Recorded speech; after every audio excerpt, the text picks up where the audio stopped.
We close Friday night, as usual, with the works of James Thurber. My only regret in following my dad's suggestion to read these stories to you is how they undersell Thurber's simple magnificence as an illustrator and cartoonist. We're going to take care of that tonight. His drawings started as doodles done during staff meetings at the New Yorker magazine. He'd throw them away. His colleague E.B. White would pick them up and submit them as artwork, and the rest is history. I'm reading, as usual, from the Library of America, Thurber, Writings and Drawings, just reprinted. But this piece was first published in his earliest anthology, The Owl in the Attic, in 1931.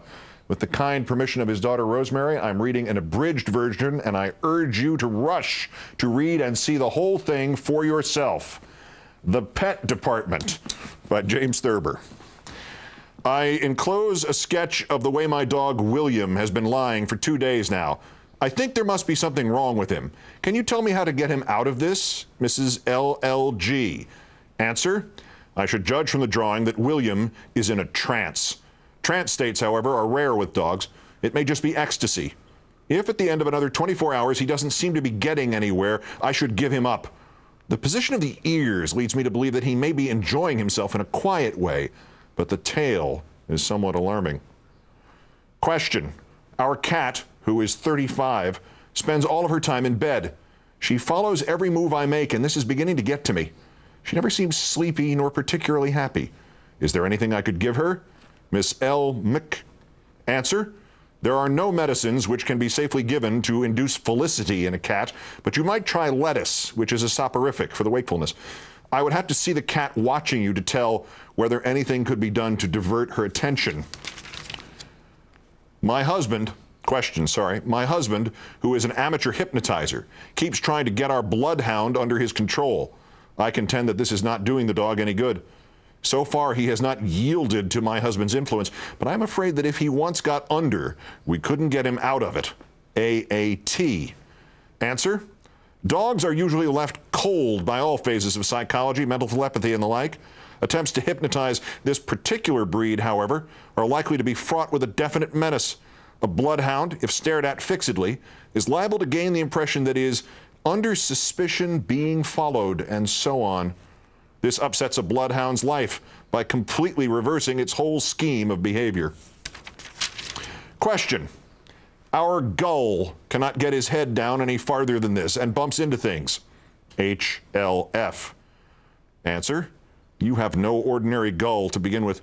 He looks to me a great deal like a rabbit backing up. If he is a gull, it is impossible to keep him in the house. Naturally, he will bump into things. Give him his freedom. Question: My police dog is taken to acting very strange on account of my father coming home from work every night for the past 2 years and saying to him, "If you're a police dog, where's your badge?" After which he laughs. My father. Ella R. Answer: The constant reiteration of any piece of badinage sometimes has the same effect on the present-day neurotic dogs that it has on people. It is dangerous and thoughtless to twit a police dog on his powers, authority, and the like. From the way your dog seems to hide behind tables, large vases, and whatever that thing is that looks like a suitcase, I would imagine that your father has carried this thing far enough. Perhaps even too far. Question: We have cats the way most people have mice. Mrs. C.L. Footloose. Answer: I see you have. I can't tell from your communication, however, whether you wish advice or are just boasting. Question: No one has been able to tell us what kind of dog we have. I am enclosing a sketch of one of his 2 postures. He only has 2. The other one is the same as this, except he faces in the opposite direction. Mrs. Eugenia Black. Answer: I think that what you have is a cast iron lawn dog. The expressionless eye and the rigid pose are characteristic of metal lawn animals, and that certainly is a cast iron ear. You could, however, remove all doubts by means of a simple test with a hammer and a cold chisel, or an acetylene torch.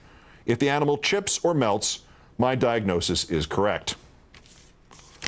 Question: Sometimes my dog does not seem to know me. I think he must be crazy. He will draw away or show his fangs when I approach him. H.M. Morgan, Jr. So would I, and I'm not crazy. If you creep up on your dog the way you indicate in the drawing, I can understand his viewpoint. Put your shirt in and straighten up. You look as if you'd never seen a dog before, and that is undoubtedly what bothers the animal. These maladjustments can often be worked out by the use of a little common sense. Question.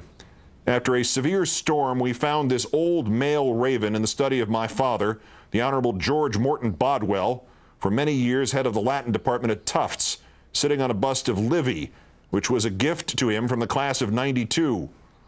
All that the old bird will say is, "Grok." Can ravens be taught to talk, or was Poe merely romancing? Mrs. H. Bodwell Coleweather. Answer. I am handicapped by an uncertainty as to who says grok, the raven or your father. It just happens that ark is what ravens say. I have never known a raven that said anything but ark. Question. I have 3 Scotch Terriers which take things out of closets and down from shelves, etc. My veterinarian advised me to gather together all the wreckage, set them down in the midst of it, and say, "Bad Scotties." This, however, merely seems to give them a kind of pleasure. If I spank one, the other 2 jump me. Playfully, but they jump me. Answer. To begin with, I question the advisability of having 3 Scotch Terriers. They are bound to get you down. However, it seems to me that you are needlessly complicating your own problem. The Scotties probably think that you are trying to enter into the spirit of their play. Their inability to comprehend what you are trying to get at will, in the end, make them melancholy, and you and the dogs will begin to drift farther and farther apart. I deal with each terrier and each object separately, beginning with the telephone, the disconnection of which must inconvenience you sorely. And we have time for one last question. My husband paid $175 for this moose to a man in Dorset, Ontario, who said he had trapped it in the woods. Something is wrong with his antlers, for we have to keep twisting them back into place all the time. They're loose. Mrs. Oliphant Beatty. Answer? You people are living in a fool's paradise. The animal is obviously a horse with a span of antlers strapped onto his head.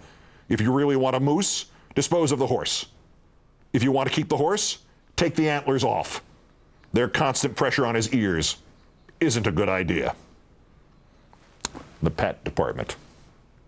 That's Countdown, portions written by James Thurber. The Rachel Maddow Show, surprisingly enough, with Rachel Maddow, is up next. I'm Keith Olbermann. Good night and good luck.